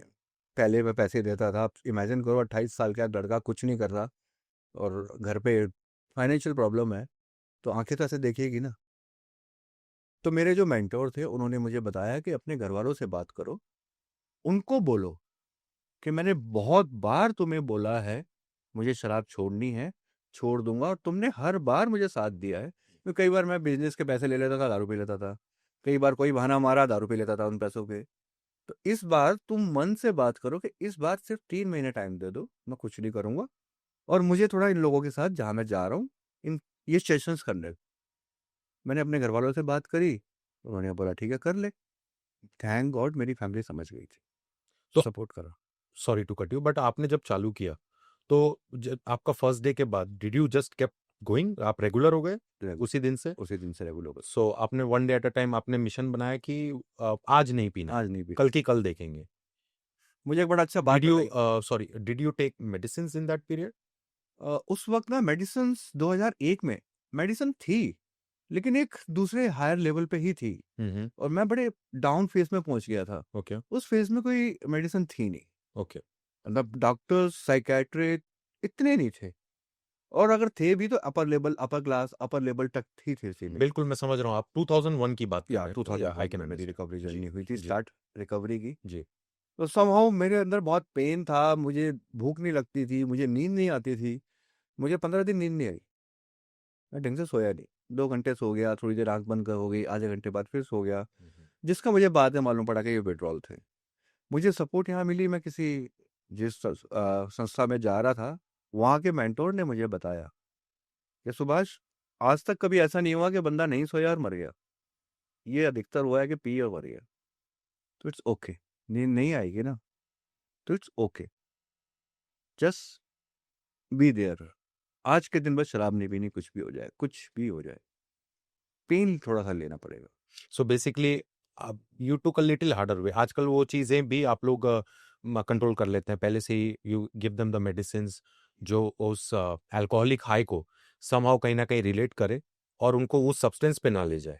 मैं सीधा सजेस्ट करता हूँ, कोई भी मेरा फर्स्ट टाइम क्लाइंट आता है, मैं सीधा सजेस्ट करता हूँ कि अगर आपके कोई नॉन साइकेट्रिक डॉक्टर हैं, आप उनसे मिलो पहले। अगर नहीं है तो मेरे कुछ हैं, मैं उनका रेफरेंस दे देता हूँ, आप जाके उनसे मिलो पहले। उनसे मिलने के बाद फिर हम एक कम्युनिकेशन स्टार्ट करेंगे, फिर हम एक स्टार्ट करेंगे, क्योंकि बहुत ज़रूरी है ये समझना, बिकॉज एक अल्कोहलिक ट्रेमर्स हो रहे हैं, एंजाइटी हो रही है, एंड ही फील डिप्रेस, क्योंकि अधिकतर ये होता है अल्कोहल नहीं मिल रही तो अंधेरे कमरे में बैठा, किसी से बात करने का मन नहीं है, कुछ करने का मन नहीं है, इतने सारे फेलियर देख लिए लाइफ में, तो वो बहुत डिप्रेस श्योर। हो रहा है अंदर ही अंदर। तो उसको उस वक्त एक इमीडिएट हेल्प चाहिए किसी की। तो डॉक्टर्स जिस जिस ये मेरा एक मैसेज भी है, अगर किसी को भी ऐसी कोई प्रॉब्लम है किसी फैमिली में भी, तो डेफिनेटली उसे सबसे पहले डॉक्टर्स के पास जाना चाहिए, डॉक्टर्स एज इन किस फील्ड के? Psychiatric okay. स्पेशली, क्योंकि एज मेंटल हेल्थ में आता है, ये मेंटल इलनेस है, ये राइट राइट। एंड साइकेट्रिस्ट आज के डेट में तो इजीली इजीली अवेलेबल है अवेलेबल हर है, शहर में। और हाँ इजीली अवेलेबल है, बहुत अंडरस्टैंडिंग है, बहुत अच्छे वो है डॉक्टर्स। सो बेसिकली अब अगर फैमिली को भी या पर्सन को भी कहीं ना कहीं ऐसा लगता है कि कुछ गलत है, तो they should like first thing उनको साइकियाट्रिस्ट से मिलना चाहिए विदाउट हेजिटेशन। यस। ये भी एक जो टैबू हटाना पड़ेगा कि लोग सोचते हैं कि साइकियाट्रिस्ट के पास जा रहे हैं तो पागल है क्या, लोग क्या सोचेंगे कि मेरा बेटा साइकियाट्रिस्ट के पास जा रहा है। तो ये स्टिग्मा भी हटाना पड़ेगा कि देर आर मेनी रीजन जिसके लिए आप साइकियाट्रिस्ट के पास जाते हैं, सिर्फ इसलिए नहीं जाते हैं कि आपके दिमाग में प्रॉब्लम है। आखिर जी मैं जब ट्रेनिंग कोर्स कर रहा था ना, काउंसलिंग का ट्रेनिंग कोर्स, तो एक साइकेट्रिक हमारी क्लास ले रहे थे, तो वो बात कर रहे थे माइंड एंड बॉडी की। उन्होंने एक बात बड़ी अच्छी बताई थी कि हम लोग माइंड को अलग क्यों समझते हैं, वो भी तो पार्ट है बॉडी का। बिल्कुल। माइंड के बिना बॉडी क्या है, और बॉडी के बिना माइंड क्या है। हाँ भाई, एक लीवर का डॉक्टर होता है, एक किडनी का होता है अलग से, एक को लंग्स का होता है, एक हार्ट का अलग होता है, हड्डियों का अलग होता है, माइंड का अलग है, is also part of body. Sure. But हमारे यहाँ पे ये क्लियरेंस मानना है कि भैया ये माइंड का मतलब पागल। Exactly. No, mind is also part of body, वो भी एक वो है। एंड एक और मिस्टेक होती है, साइकेट्रिक के पास जाते हैं, मेडिसिन लेते हैं, डॉक्टर्स हैं वो उनके विड्रॉल को मैनेज करते हैं, उनकी बॉडी, उनके नींद, उनकी दूसरी जो चीज़ anxiety, depression, some others issues वो डील करते हैं। उसके बाद ये बीमारी जो है वो माइंड पे है। मेंटल ऑब्सेशन मीन्स किसी ने 15 दिन शराब नहीं पी, माइंड में ऑब्सेशन आया, यार आज एक पौवा पीऊंगा, यहाँ से उसका माइंड ऑब्सेशन आया, माइंड ने जैसे ही उसने एक पैक अंदर गया बॉडी में, माइंड का काम खत्म। अब वो बॉडी का काम शुरू, अब 1 के 2, 2 के 3, 3 के 4, 4 के 5, 6 के 7। और वो ऑब्सेशन क्यों आ रहा है माइंड में एक पीने का? कुछ गहरे में भावनाएं होती है जिसे बोलते हैं हम लोग ग्रेव इमोशंस। 15 दिन जब वो नहीं पीता तो अंदर सबकॉन्शियस माइंड में या लाइफ में कुछ इमोशंस होते हैं जो उसे भी नहीं पता, वो उसे अनकंफर्टेबल करते हैं। तो इमीडिएट डॉक्टर के साथ सेशंस बहुत इंपॉर्टेंट है। अपने इमोशंस को समझना, इमोशनल हेल्थ सबसे इंपॉर्टेंट है। बिल्कुल। उसके लिए उसे साइकोलॉजिस्ट और हम लाइफ कोच और सम अदर्स जो भी मेंटोर हैं उनके सेल्फ हेल्प ग्रुप्स, वहाँ उनको जाना चाहिए अपनी रिकवरी जर्नी मेंटेन करने के लिए। आपने जो मुझसे प्रश्न किया था मेरी जर्नी, तो 90 दिन मैंने ऐसे बिताए। फिर मैंने इन सब इमोशंस पे काम करा अपने मेंटर के साथ। मैंने अपनी जर्नी के बारे में लिखा, अपनी चाइल्डहुड के एक्सपीरियंस लिखे, अपने एडोलेंस और अडल्टहुड के एक्सपीरियंस लिखे। फिर मैंने किसी जो मैं जिस पे मैं ट्रस्ट करता हूँ, जो मेरे मेंटर है, मैंने उनके साथ डिस्कस करे ये चीज़ें और मैं फिर आगे बढ़ा। मैं बहुत देखता था, मेरे कुछ सर्कल के बहुत सारे ऐसे लोग हैं, इस बीमारी के 3 ही हैं। वक्त से पहले मौत, जो मैंने अपने पिताजी को देखा था। इंसैनिटी, दैट्स कॉल्ड पागलपन। ये वो पागलपन नहीं है जो नॉर्मल वाला अल्कोहलिक के साथ पागलपन है, वो अल्कोहल के मामले में पागल है, बाकी चीज़ों में परफेक्ट है। अगर उसे पीने का मन कर गया तो उसे पीना है। तो लॉकडाउन में भी डंडे खा के भी बाहर जाके दारू लेके आ जाएगा, और लाया भी होगा, आपने भी देखे होंगे। उसे पीनी भी नहीं है, तो अल्कोहल के लिए उसका पागलपन है। एंड रिकवरी, एंड मैंने अपनी 23 साल की जर्नी में बहुत लोगों को इस दुनिया से जाते हुए देखा। श्योर। मेरे एक सर्कल में खास चले गए, तो मुझे एक अपॉर्चुनिटी मिली, मेरी रिकवरी जर्नी स्टार्ट हुई। थोड़े 10-12 साल मैं सोबर हो गया। मैं तब कुछ और काम करता था, तब मैं योगा सिखाता था या कुछ और योगा मेडिटेशन सिखाता था मैं। फिर मुझे एक मौका मिला एक काउंसलिंग कोर्स करने का। मैंने ये काउंसलिंग कोर्स करा दिल्ली में, जी। 3 महीने का सर्टिफिकेट कोर्स। इस फील्ड में 3 लोग काम करते हैं, एक डॉक्टर सबसे पहले, एक साइकोलॉजिकल और एक पीयर एजुकेटर। हम अपने आप को बोलते हैं peer educator. Peer educator means हमने शराब का एक्सपीरियंस करा और छोड़ दिया as a lived experience. Okay. Plus counselling skills सीखी, कुछ अदर्स कोर्स करे। फिर मैं अब इसमें लग गया कि लोगों को मैं किस तरीके से उनकी लाइफ को समझ सकता हूँ और आगे उनको सेव कर सकता हूँ। बिल्कुल। तो ये जो आज की जनरेशन है, जो मैंने आपको उस समय बताया कि आजकल तो यूज़ भी बहुत बढ़ रहा है, तो पेरेंट्स का तो खैर ठीक है, इनके लिए आपका क्या सजेशन है? इनको इनको भी तो कहीं रिस्पॉन्सिबल होना पड़ेगा, समझना पड़ेगा कि बहुत सही रास्ते पे नहीं है। तो अगर मान लेते हैं आपके पास कोई ऐसे 2-3 स्टूडेंट हम लेके आते हैं, तो आप क्या बोलेंगे उनको सबसे पहले? क्या कन्वर्सेशन रहेगी आपकी? स्पेशली जो यंग जनरेशन है उनके लिए एक मैसेज सिंपल सा है, अगर वो कुछ भी ट्राई कर रहे हैं, पहले अपने आप को चेक करें कि ज़रूरत क्या पड़ रही है ट्राई करने की, क्यों कर रहे हैं ट्राई करने की, प्रॉब्लम कहाँ है, क्यों हमें चाहिए आपको वो? ये क्यों समझ चाहिए, ओके। क्यों चाहिए हमें। एज ए जो मेरे पास यंग आते हैं, 15 साल 18 साल, अभी एक आया था 17 साल का, उसने पढ़ाई छोड़ दी थी, तो वो हमारे सेंटर में भी था मेरे।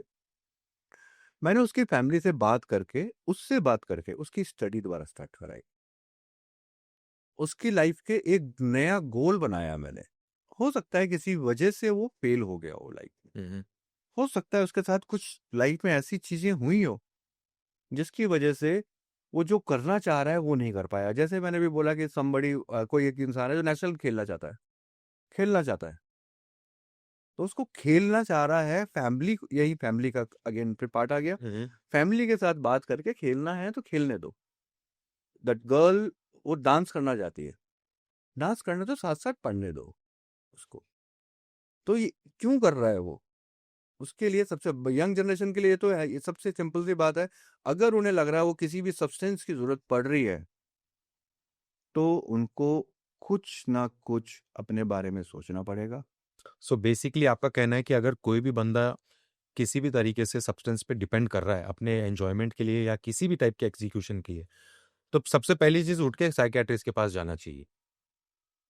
डायरेक्ट साइकियाट्रिक के पास नहीं जाना चाहिए, क्योंकि साइकियाट्रिक का काम तभी स्टार्ट हो रहा है जब बहुत ज़्यादा वो डिपेंडेंसी बढ़ गई है। ओके, बट हम बात कर रहे हैं इनिशियली स्टेज की, तो जब वो इनिशियल स्टेज यूज़ पे स्टार्ट फर्स्ट कर पॉइंट रहा ऑफ कांटेक्ट कौन होना चाहिए? है। सबसे सिंपल सा है कि आजकल तो हर चीज़ लोग गूगल पर सर्च करते हैं, सोशल मीडिया पर सर्च करते हैं। क्यों नहीं हम पॉजिटिव वे में करते? अपने साइन एंड सिम्टम देखते हैं कि साइन एंड सिम्टम्स क्या हैं। जैसे अल्कोहलिज्म के एक साइन एंड सिम्टम्स 2-3 चीज़ें होती हैं सिंपल सी, कि एक वक्त से थोड़ा सा टाइम के बाद उनकी बॉडी की टॉलरेंस इंक्रीज होती है। मतलब एक पैक पे उन्हें मज़ा नहीं आता। जब उन्हें हाफ पीना होता है तो वो स्नीकिंग ड्रिंकिंग छुपा के पीते हैं, बिकॉज घर वाले देख लेंगे, कोई प्रॉब्लम होगी, कोने में गए, छुपा के गटाक मारी, आ गए। और गटाक भी मारी तो उनका पीने का जो स्टाइल होता है वो सिप करके नहीं होगा, वो एकदम से बटा bottoms up. Same with smokers. घर वाले देख लेंगे, कोने में है, वीट जॉइंट लगाया, फटाफट पी उन्होंने, जबरदस्त खींची। अगर ऐसी सिचुएशंस हैं तो डेफिनेटली उनको कोई सोल्यूशन सर्च करना चाहिए, और सोल्यूशन के लिए एक बार अपने घर वालों से बात करनी चाहिए, या फिर उनका जो भी एक नियर एंड डियर है, हर किसी के नियर एंड डियर होते हैं, जो मेक श्योर वो किसी सब्सटेंस में ना हो। मेरे से बोलते हैं कई स्टूडेंट, सर क्लास में हर कोई पीता है। मैं बोलता हूँ अच्छा कितने हैं तुम्हारे क्लास में स्टूडेंट? He says 40। मैं कितने पीते हैं? 8। बाकी 32 क्या करते हैं? पीने वाले का अट्रैक्शन पीने वाले पे ही होता है। राइट, फोकस वहीं जाता है। उसको बस अपने आप को ओपन करके हिम्मत करके बात करनी चाहिए, क्योंकि अगर वो यूज कर रहा है, छुपा के पी रहा है, चोरी छिपे पी रहा है, तो डेफिनेटली आने वाले टाइम पे वो इस बीमारी से पूरी तरह से ग्रस्त नहीं, तो इसमें बहुत लोग कहते हैं ना कि मैं तो ये करता हूँ क्योंकि मजा आता है। तो मेरा कहना है कि इसका रिकग्निशन कैसे होगा कि मजा उसमें नहीं है, मजे के लिए आपको और भी चीजें अवेलेबल है, तो ये रिकग्निशन कैसे कराना है? मजा मजा उसमें क्यों आ रहा है, हम्म, ये उसको ये समझना समझना पड़ेगा है कि वो एग्जैक्टली। किस सर्कल में है। डेफिनेटली उसके कुछ ऐसे फ्रेंड्स होंगे जो स्पोर्ट्स में मजा लेते होंगे। 100%। मेरा एक है 17 years, is not addict, is lawn tennis player. Yes. उसे उसमें मजा आता है, किसी को डांस में मजा आता है, किसी को ट्रैवलिंग में मजा आता है। तो अगर वो मजा आ रहा है किसी भी chemical, end of the day है तो केमिकल ना, बिल्कुल। तो केमिकल पे मजा आ रहा है, तो कुछ गड़बड़ है। तो ये एक अलार्मिंग है।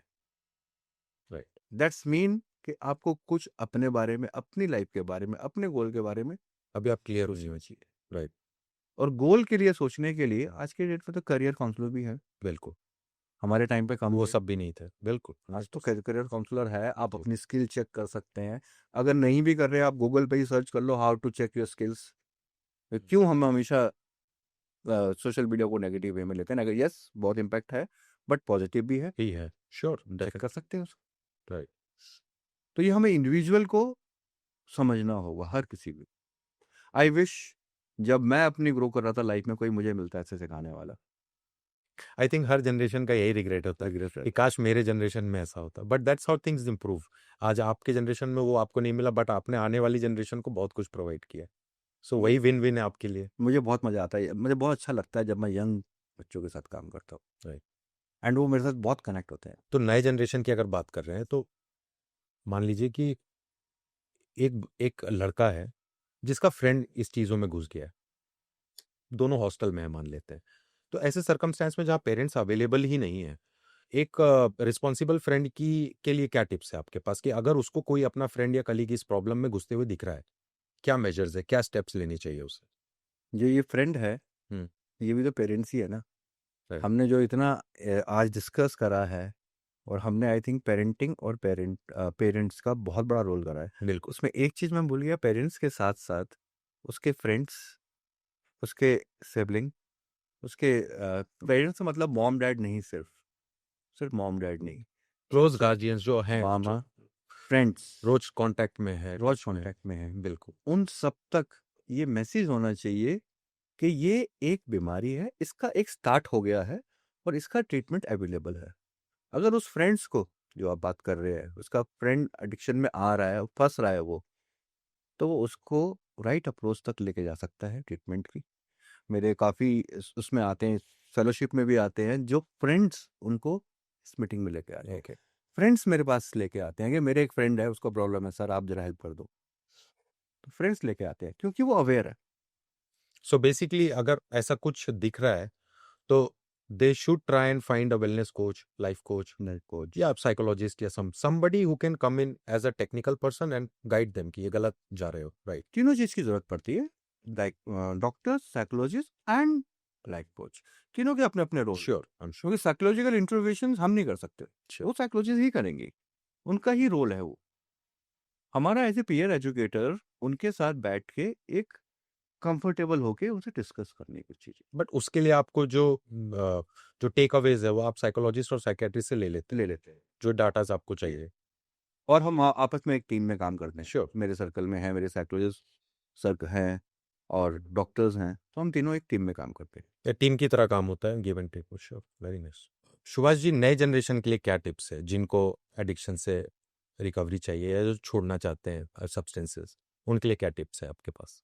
हम अगर कोई भी इसमें सफ़र कर रहा है, इंडिविजुअल सपोज कोई एक देख रहा है और उसे लग रहा है कि मुझे प्रॉब्लम है, अब उसे इमीडिएट हेल्प चाहिए, उसे छोड़नी है, तो वो क्या करे?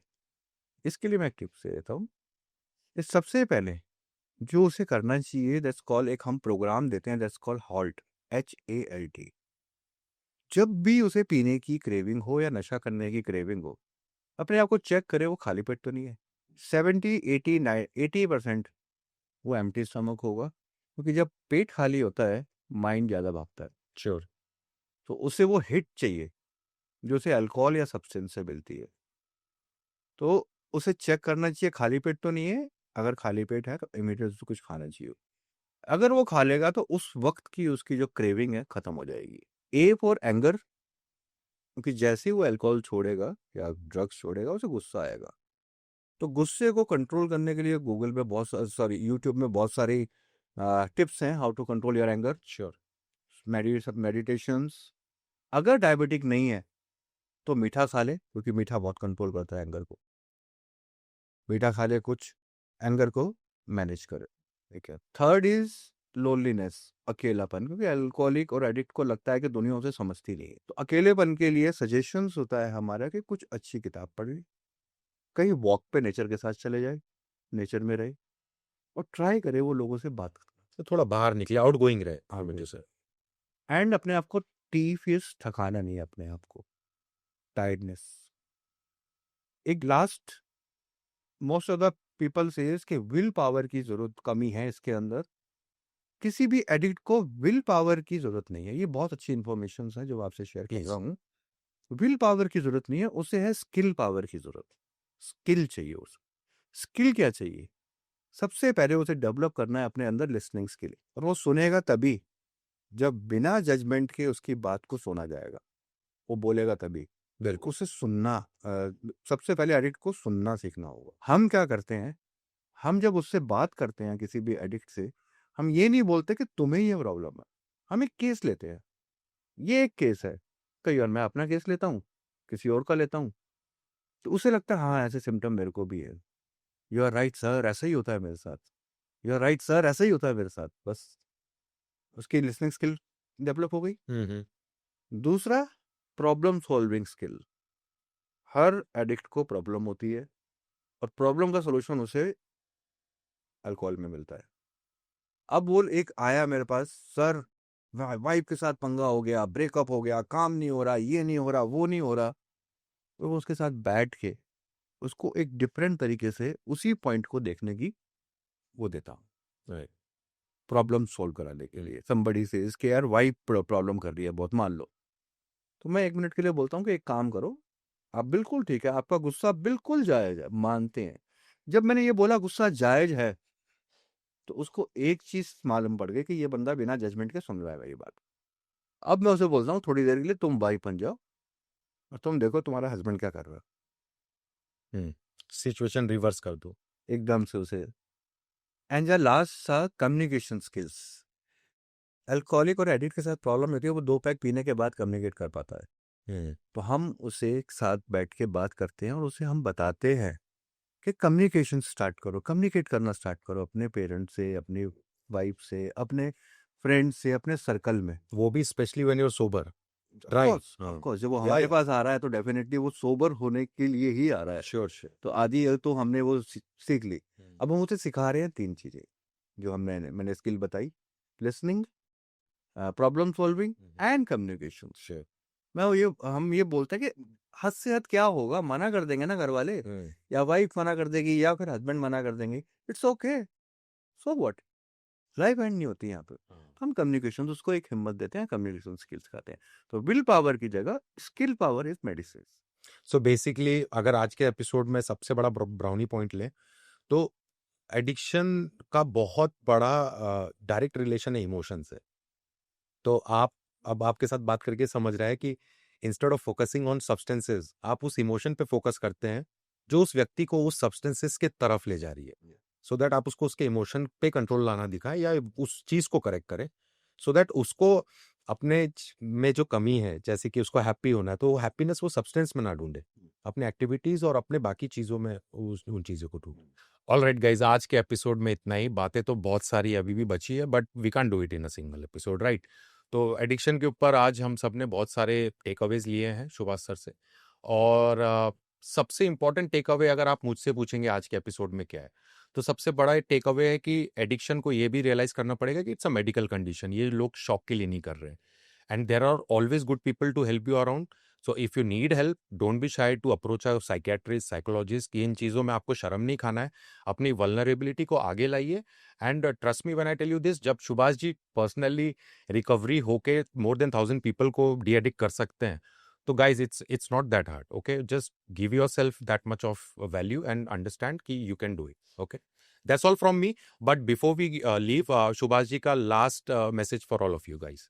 मेरा मैसेज बस यही है कि जो भी आप या आपके कोई भी लव वन किसी भी सब्सटेंस अब्यूज से स्ट्रगल कर रहे हैं, तो इसका इलाज है, हमें बस मदद मांगनी है।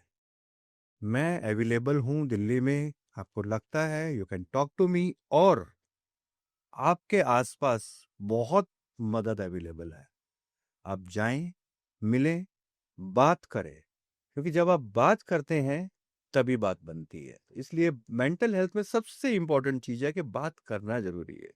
तो बात करिए डेफिनेटली। अगर आपके फैमिली में नहीं है, किसी भी एक इंसान की अगर जिंदगी को हम बचा सकते हैं, उससे बेस्ट हमारी लाइफ में और कुछ नहीं है। कहीं भी आपको लगता है, प्लीज मदद मांगे। धन्यवाद आपसे। Thank you Subhash ji. Guys, like, subscribe and share. Okay, आप लोग सब्सक्राइब नहीं कर रहे, please help the channel, subscribe to the channel, and see you in the next episode guys. Bye bye.